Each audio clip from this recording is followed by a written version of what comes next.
Hello friends, welcome to Kudanthai சமையல். இன்றைக்கி நம்ம சேனலில் பார்க்க போகிற ரெசிபி மசாலா எதுவும் சேர்க்காத சட்டுன்னு செய்யக்கூடிய கத்தரிக்காய் கிச்சடி. இது எப்படி பண்ணலான்றத வாங்க வீடியோக்குள்ளே போய் பார்க்கலாம். கத்தரிக்காய் 3, தக்காளி 1, 200 கிராம் சின்ன வெங்காயம். இதுக்கு சின்ன வெங்காயம் போட்டால் தான் ரொம்ப டேஸ்ட்டாக இருக்கும். மிளகாய் வத்தல் 5, கொஞ்சம் புளி, தேவையான அளவு உப்பு. அவ்வளோதான் இதுக்கு தேவையான பொருட்கள். கத்திரிக்காயில் மேலே இருக்க தோலை எடுத்துட்டு ஒரு கம்பியில் குத்திக்கலாம்.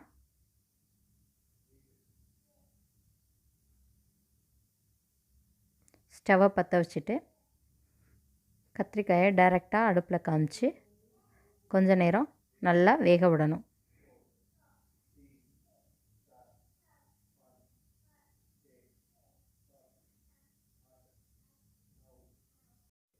கத்திரிக்காய் நல்லா வெந்துருச்சுன்னா அந்த பக்கம் கலர் சேஞ்ச் ஆகும். இந்த மாதிரி கலர் நல்லா சேஞ்ச் ஆகி வருது. இப்போது ஒரு சைடு வந்ததை திருப்பி சுற்றி எல்லா பக்கமும் வேக விடணும்.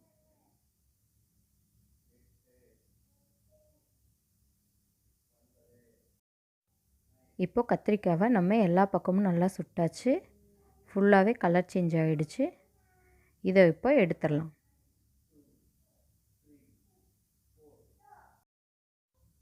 இப்போது இந்த கத்திரிக்காவை எடுத்து தண்ணியில் போட்டுறணும். எதுக்காக தண்ணியில் போடுறோம் அப்படின்னா, நம்ம கத்திரிக்காவை கையில் பிடிக்கும்போது சூடு படாமல் இருக்கிறதுக்காக. தண்ணியில் போடுறதுனால சூடு குறைஞ்சிரும். நம்ம அப்படியே எடுத்து தோலை உரிச்சிடலாம்.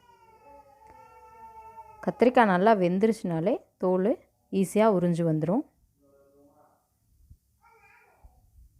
இந்த மாதிரி உரித்து எடுத்துக்கணும்.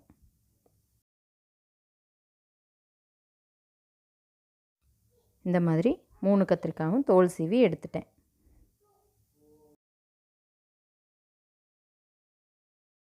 ஒரு கடாய் எடுத்து தேவையான அளவு நல்லெண்ணெய் ஊற்றிருக்கேன். நல்லெண்ணெய் தான் இதுக்கு நல்ல டேஸ்ட்டாக இருக்கும். அதனால தான் நான் நல்லெண்ணெய் யூஸ் பண்ணுறேன். எண்ணெய் நல்லா காஞ்சதும் கொஞ்சமாக கடுகு, கொஞ்சமாக உளுத்தம்பருப்பு போட்டு நல்லா பொரிய விடணும். கடுகு வெடித்ததுக்கப்புறம் நம்ம எடுத்து வச்சுருக்க காஞ்ச மிளகாவை போட்டு கொஞ்சம் வறுத்து எடுத்துக்கணும்.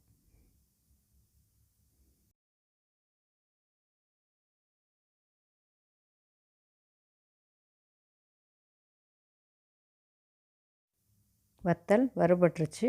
இப்போது இந்த வத்தலை தனியாக எடுத்து வச்சிடலாம்.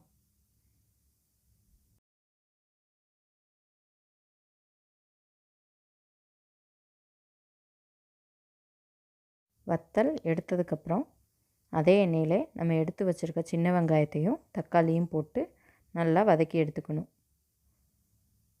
வெங்காயமும் தக்காளியும் இந்த எண்ணெயிலே தான் வேக போகுது. நம்ம கூட தண்ணி எதுவும் சேர்க்க போகிறதில்ல. அதனால் இதிலே நல்லா வேக விட்டு எடுத்துக்கணும்.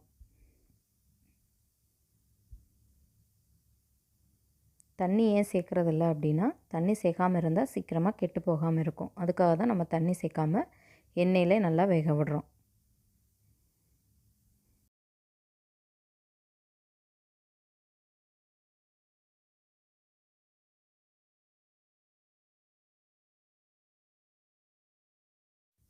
வெங்காயமும் தக்காளியும் நல்லா வதங்கிருச்சு. இப்போது நம்ம ஸ்டவ்வை ஆஃப் பண்ணிடலாம்.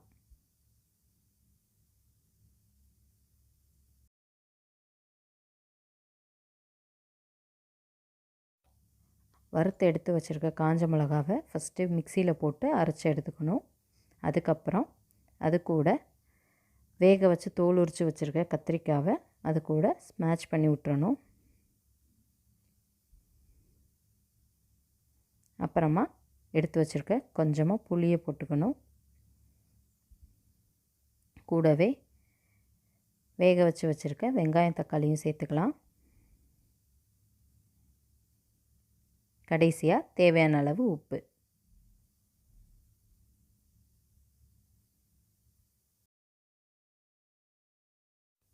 இதை மிக்சியில் அடிக்கும்போது ஒரே ஒரு சுத்து மட்டும் போதும்.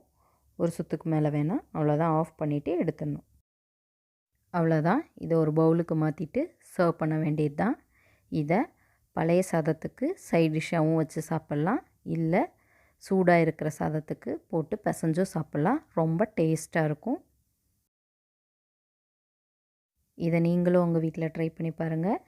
இந்த வீடியோ உங்களுக்கு பிடிச்சிருந்துச்சுன்னா லைக் பண்ணுங்கள், ஷேர் பண்ணுங்கள், கமெண்ட் பண்ணுங்கள். மறக்காமல் எங்கள் சேனலை சப்ஸ்கிரைப் பண்ணுங்கள். பக்கத்தில் இருக்க பெல் ஐக்கானை கிளிக் பண்ணி ஆல்ன்ற ஆப்ஷனை செலக்ட் பண்ணிங்கன்னா எங்களோட அடுத்தடுத்த வீடியோ உங்களை வந்து சேரும். தேங்க்யூ.